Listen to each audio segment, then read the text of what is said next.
हिमाचल प्रदेश में जब भारतीय जनता पार्टी की सरकार रही, समय पर वेतन मिलता था, समय पर हमने डीए की किस्तें भी जारी की।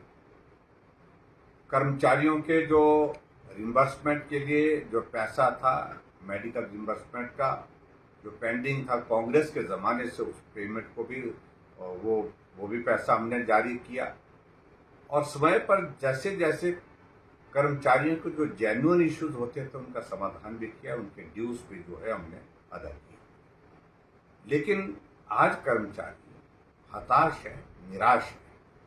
आपने तो कर्मचारियों के बारे में बहुत सारी बातों का जिक्र किया है, लेकिन आज आप कह रहे हैं कि अभी साल भर तक जो है, लगभग 8-9 महीने तक जो है कोई भी हम जो है वो डीए की किस्त जारी करने की परिस्थिति में नहीं है।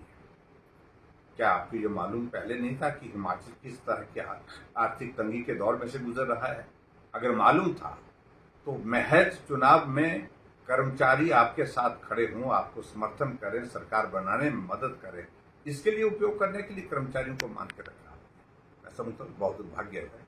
और हिमाचल प्रदेश में अभी तक जो हालात बने हैं, एक एक बात को लेकर के मैंने कहा था कि जो गारंटियां दी हैं उन गारंटियों को पूरा करने के लिए 10 जन्म लग जाएंगे। एक एक गारंटी जो है वो दी हुई, आज लोग पूछ रहे हैं उन बातों को, आज मुकर रहे हैं मुख्यमंत्री, संभव नहीं है। कहा जा रहा है कि जो मंत्रियों के कार्यालय का जिक्र आ रहा है, मुख्यमंत्री के कार्यालय का जिक्र आ रहा है, जो उसमें भी नया कार्यालय की तलाश रहे हैं, नया कार्यालय खोलने की बातें चल रही हैं, जो मैं आज सुन रहा था, उसके फैक्ट्स में जानने की कोशिश कर रहा हूं। और मंत्रियों को नए सचिवालय में कार्यालय बनाए जा रहे हैं, जिसमें अभी हाल ही में उस बिल्डिंग का बनने के बाद जो बिल्डिंग जमीन पर खड़ी करने में हमारी सरकार की बहुत महत्वपूर्ण भूमिका रही है। वीरभद्र सिंह जी शिलान्यास करके चले गए थे, लेकिन बजट का प्रावधान उस बिल्डिंग के लिए अगर सबसे ज्यादा अगर किया तो मेरी सरकार ने किया, भारतीय जनता पार्टी की सरकार ने किया था। आज वो भवन बनकर के तैयार है, आपने उसका उद्घाटन किया और उद्घाटन करने के बाद उसके कमरे फिर से तोड़ने शुरू कर दिए, नई बिल्डिंग, और उसके बाद उसके कमरे तोड़ने की शुरुआत करके कहा कि ये बड़े कमरे चाहिए वहां पर। मैं उन सारी चीजों को लेकर के हैरान भी हूं थोड़ा। अगर ये आपने वहां मंत्रियों को बिठाना ही था तो आप पहले ही इंतजाम कर लेते, दीवारें तोड़ने की जरूरत नहीं पड़ती और सारा नए सिरे से खर्च करने की जरूरत नहीं पड़ती। ये तो हालत है। मुख्यमंत्री जी आप पूरे प्रदेश भर में एक दौर चलाए हुए, ये भी बंद करो, वो भी बंद करो, सब कुछ बंद कर दिया।